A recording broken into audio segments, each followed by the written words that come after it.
Olá, queridos amigos, queridas amigas. Nós estamos de volta para mais um estudo sobre o Evangelho segundo o Espiritismo. Vamos continuar a estudar juntos essa obra que é, sem dúvida nenhuma, um marco para toda a humanidade. Os ensinos morais de Jesus à luz do Espiritismo para modificar as nossas vidas para melhor. Sejam bem-vindos ao nosso estudo. Bom, continuaremos a estudar agora o capítulo 27, Pedi e obtereis, e passamos agora ao item da prece pelos mortos e pelos espíritos sofredores.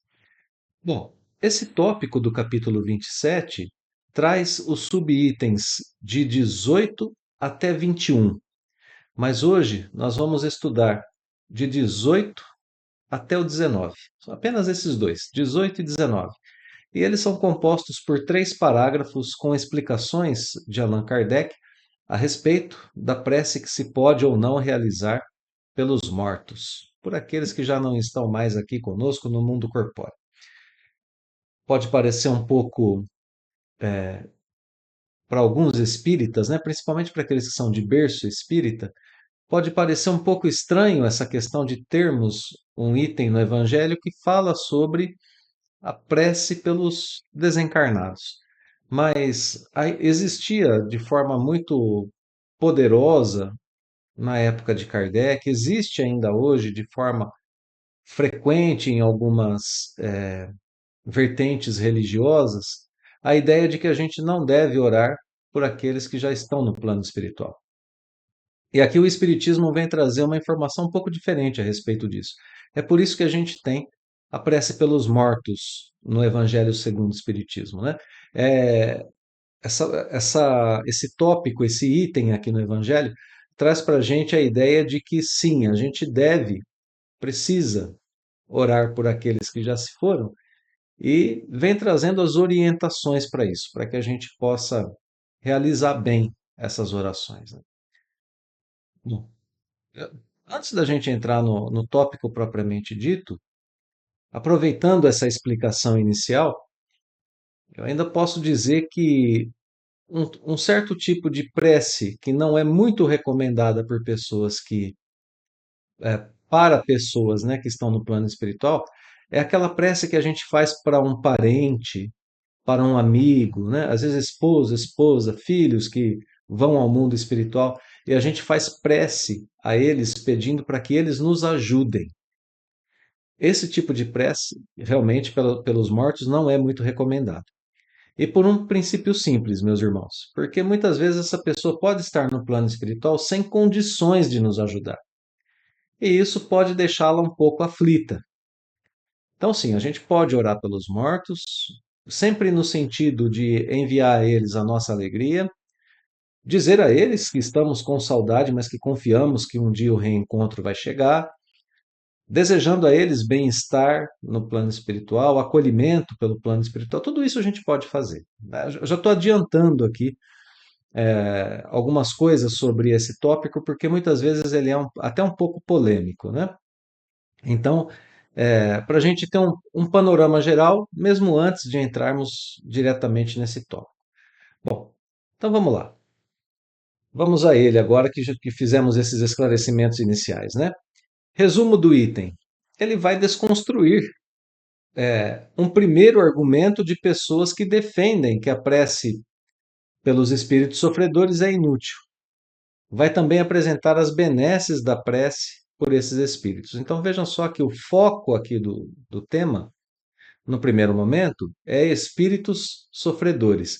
E por isso eu teci meus comentários iniciais, né, para a gente ter uma ideia de que nem todos que desencarnam são espíritos sofredores. Mas a gente pode orar por qualquer pessoa que esteja no plano espiritual. Guardemos os nossos pedidos a Deus, a Jesus, a Maria de Nazaré, a espíritos que a gente sabe que já têm uma elevação grande, como Bezerra de Menezes, Emmanuel, se a gente quiser, e assim por diante, né? Espíritos que a gente sabe que já têm uma capacidade em nos ajudar. Um Santo Agostinho, e daí por diante, né? Ao gosto de cada um. E para esses nossos familiares, pessoas da vida como nós, né? Pessoas que estão no marcha de progresso, um pouquinho mais atrasadas que esses espíritos aos quais eu me referi agora, né? Pessoas como nós que têm ainda suas lutas cotidianas, a esses nós tratemos dessa forma, enviando a eles, sim, nossa saudade, como eu dizia há pouco, sim, a nossa consideração, nosso amor, nosso carinho, os nossos votos de bem-estar, sem problema nenhum, ok? Mas evitando os pedidos de socorro a eles. E assim a gente melhora a nossa relação com o plano espiritual. Então, vamos retomar o nosso contexto, né, para a gente não sair aqui do nosso tema principal, da prece pelos mortos e pelos espíritos sofredores. Então, no primeiro momento aqui, espíritos sofredores. Então, tem um argumento que diz que a prece por eles é inútil, um primeiro argumento que a gente vai trabalhar hoje e que vai ser desconstruído por Kardec. Bom, a gente já viu aqui nesse capítulo, ideia de continuidade, né? A gente já viu aqui nesse capítulo orientações gerais pela prece, a sua eficácia, por que ela funciona, o seu meio de propagação, seus efeitos, a característica da inteligibilidade, a gente viu no estudo anterior. Então, a gente pode dizer que até aqui a gente foi vendo a prece, a sua eficácia, a sua influência do lado de cada vida. Agora, a prece pelos desencarnados vai falar um pouco sobre a ação da nossa prece aqui, a ação que ela tem do lado de lá, para a gente poder continuar estudando a prece. Tá bom? Essa é a ideia de continuidade. Prece do lado de cá, agora a prece, como ela funciona do lado de lá. Primeiro parágrafo, então. Os espíritos sofredores reclamam preces, eles pedem preces. Estas lhes são proveitosas, porque verificando que há quem neles pense, menos abandonados se sentem, menos infelizes. Entretanto, a prece tem sobre eles ação mais direta. Reanima-os, incute-lhes o desejo de se elevarem pelo arrependimento e pela reparação, e possivelmente desvia-lhes do mau pensamento. Olha quanto efeito benéfico a prece tem por um espírito sofredor, né? Aqui estamos falando sobre espíritos sofredores. São proveitosas porque se sentem acolhidos, menos abandonados, menos infelizes, menos esquecidos. Olha só, a ação mais direta reanima, provoca neles o desejo de progredirem pelo arrependimento, pela reparação do mal que fizeram, e tira deles o mau pensamento. Olha quanta coisa, quanto alívio, né? A prece traz para esses espíritos. É nesse sentido que lhes pode não só aliviar, como abreviar os sofrimentos. E aqui faz uma indicação de leitura do livro Céu e Inferno, né? Onde tem exemplos disso. Então, olha só, nesse primeiro parágrafo, a gente já tem aqui vários motivos para orar por espíritos que estão do lado de lá da vida, desencarnados e sofredores, né? Então, a prece tem lá uma ação direta, fortalece para superar sofrimentos e para seguir no caminho do bem. É uma ação direta por esses espíritos, é uma benesse direta. Leva a eles alívio, diminuição do sofrimento. Então, esse alívio, né, essa diminuição do sofrimento, o sofrimento diminui em intensidade, sofre menos e sofre também por menos tempo. Então, por que não, né? É uma obra de caridade orar por espíritos sofredores. Então, esse primeiro parágrafo ensina os motivos e benesses para orarmos pelos espíritos sofredores no plano espiritual. Ok? Agora, o subitem 19 vai trazer os dois últimos parágrafos que a gente vai estudar hoje, né? O subitem 19 é formado aqui por dois parágrafos, o parágrafo 2 aqui e o parágrafo 3. Então, ele vai trazer esses dois parágrafos para colocar agora uma ideia que é uma ideia corrente aqui na Terra. Olha aqui, existem pessoas que não admitem a prece pelos mortos, que era um pouquinho daquilo que a gente falava no início, né? Porque, segundo acreditam, A alma só tem duas alternativas. Olha o argumento que é colocado aqui para se poder dizer o seguinte: olha, a gente não deve orar pelos mortos, pelos desencarnados. Por que a gente não deve, dizem eles? Porque só tem duas alternativas para a alma: ser salva ou ser condenada a penas eternas. Né? São ideias de outras vertentes, outras ideologias, outras religiões. Né? O Espiritismo não tem as penas eternas. Mas para essas pessoas tem. Então elas dizem, ou a alma está salva, e se ela está salva, não adianta orar por ela. Vejam que aqui a gente já não está mais falando diretamente de espíritos sofredores, né? Estamos falando sobre qualquer um que vai ao plano espiritual agora. Então, ou a alma está salva e eu vou orar para ela, por quê? Ela está salva, não precisa da minha oração. Ou então está condenada a penas eternas, que tem a mesma consequência. Ela já está condenada a penas eternas, então não adianta eu orar, está condenada, vai sofrer eternamente. Ok? Bom, resultando, pois, em ambos os casos, inútil a prece, que era o que a gente estava dizendo, né? Sem discutir o valor da crença, admitamos por instantes a realidade das penas eternas. Então, Kardec está dizendo para a gente, ó, vamos admitir que as penas eternas sejam reais, por um instante. Vamos analisar o que está sendo dito. Penas eternas e irremissíveis, e que nossas preces sejam impotentes para lhes pôr termo. Tudo bem, né? A pena é eterna, está condenado ao sofrimento eterno, e não adianta orar porque a nossa prece não vai fazer com que a pena eterna termine, que ela tenha fim, ela continua sendo eterna. Olha o que Kardec faz na sequência do texto. Nesse caso, perguntamos se será lógico, será caridoso, será cristão recusar a prece pelos réprobos. Olha aqui, réprobo é uma pessoa infame, um pecador, não é uma pessoa que foi afastada da sociedade, uma pessoa que errou muito. Olha o que Kardec diz: a pessoa está lá, a alma está lá em penas eternas, e a gente pergunta se é lógico, se é caridoso, se é cristão não orar por essa pessoa. Continua Kardec dizendo: tais preces, por mais impotentes que fossem para os liberar, né, para tirá-los da pena eterna, não lhe seriam uma demonstração de piedade capaz de abrandar-lhes os sofrimentos? Não seriam? Imagine a pessoa lá no sofrimento e saber que alguém está orando por ela. Isso não diminuiria o seu sofrimento, ainda que fosse uma pena eterna? Então, olha aqui, isso é lógico que se deve orar por um espírito, né? Sofredor, por um que está em pena eterna. Na terra, quando um homem é condenado a galés perpétuas, quando mesmo não haja mínima esperança de obter-se para ele perdão, será defeso a uma pessoa caridosa ir carregar-lhe os grilhões para aliviá-lo do peso destes? Olha aí, se a gente puder pelo menos aliviar o sofrimento, já não é uma atitude cristã, uma atitude caridosa? A pessoa está condenada às galés, né? A trabalhos forçados. Ela está condenada, vai fazer trabalhos forçados até a morte, está acorrentada, indo para um lugar.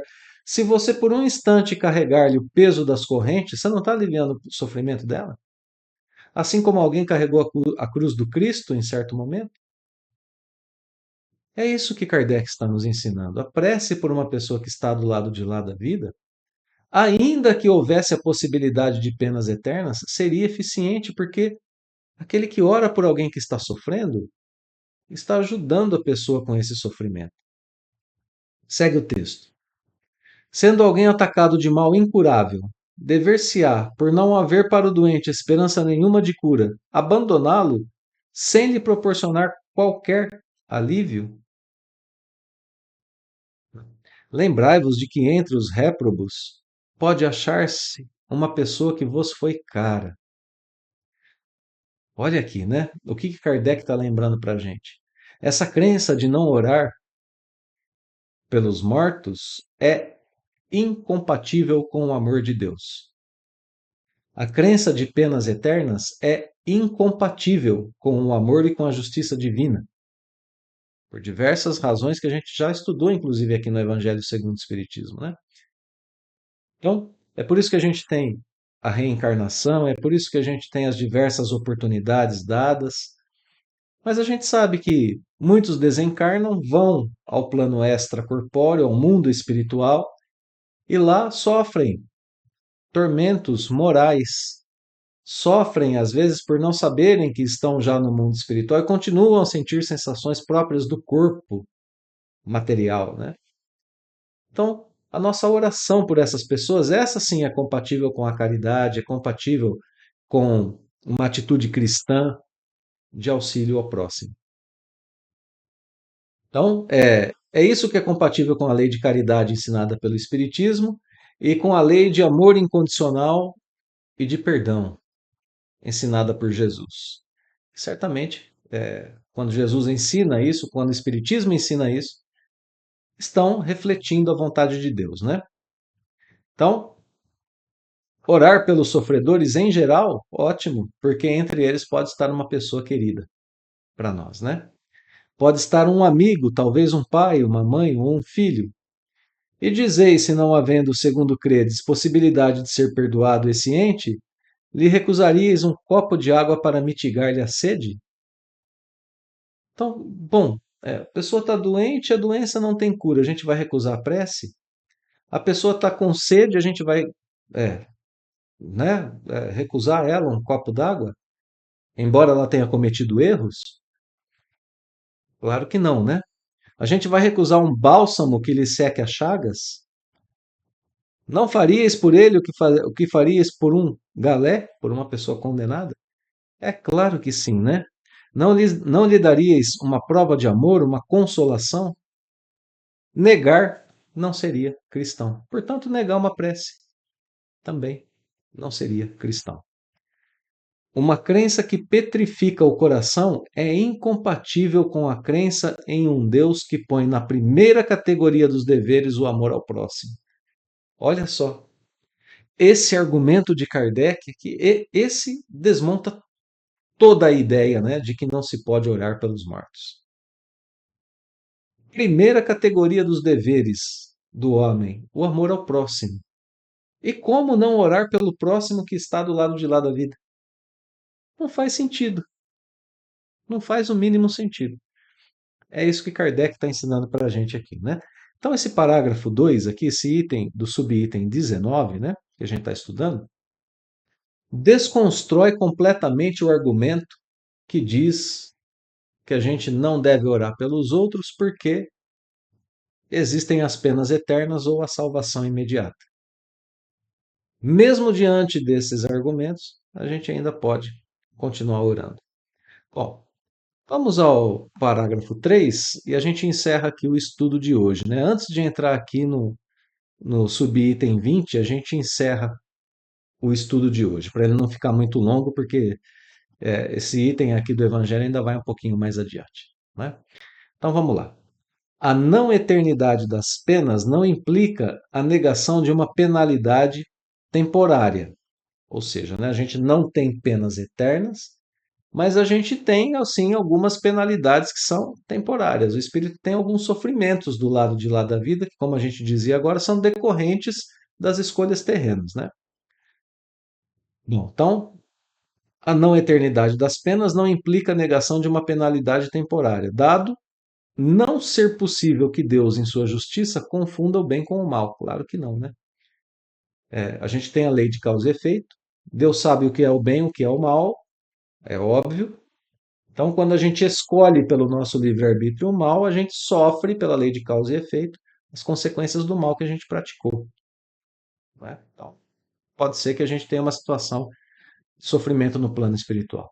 Ora, negar, nesse caso, a eficácia da prece, fora negar a eficácia da consolação, dos encorajamentos, dos bons conselhos. Fora negar a força que aurimos da assistência moral dos que nos querem bem. Então, a gente pode orar por aqueles que estão desencarnados, inclusive levando a eles bons conselhos, encorajamentos, força para seguir adiante, né? Esse aumento da força moral que, que ocorre quando a gente sabe que tem alguém que se importa com a gente. É isso que esses espíritos sentem lá no plano espiritual quando recebem as nossas orações. Muito importante, né? Nesse parágrafo 3 aqui, de novo, né?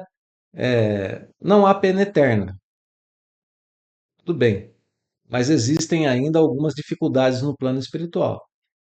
Então, a prece oferece tudo isso que a gente viu aqui nesse final, né? O aumento das forças morais para que o espírito se restabeleça. Deus permite e incentiva os homens a se ajudarem nas dificuldades o tempo todo, mesmo que estejam em planos distintos da existência. Nós aqui no plano material, os espíritos no plano espiritual. Então, esse parágrafo 3 traz a conclusão sobre esses benefícios da prece aos espíritos sofredores, falando agora um pouquinho sobre esse aspecto moral, né? Esse aspecto de dar força, dar assistência moral, para além das benesses que a gente já viu, né? Aliviar o fardo, aliviar o peso, enfim, conclusão sobre os benefícios que os espíritos recebem quando nós enviamos a eles as nossas preces. Muito bem. Então, aqui a gente termina o estudo de hoje. A gente estudou um primeiro argumento contrário à prece pelos espíritos sofredores, argumento fundamentado principalmente nas penas eternas, né? Vimos que não é um argumento que realmente seja válido, um argumento que possa nos convencer.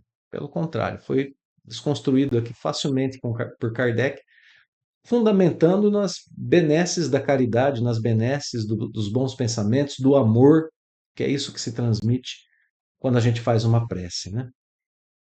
Então a gente foi instruído e incentivado a orar pelos espíritos sofredores, levando a eles alívio, consolo, orientação, carinho, né?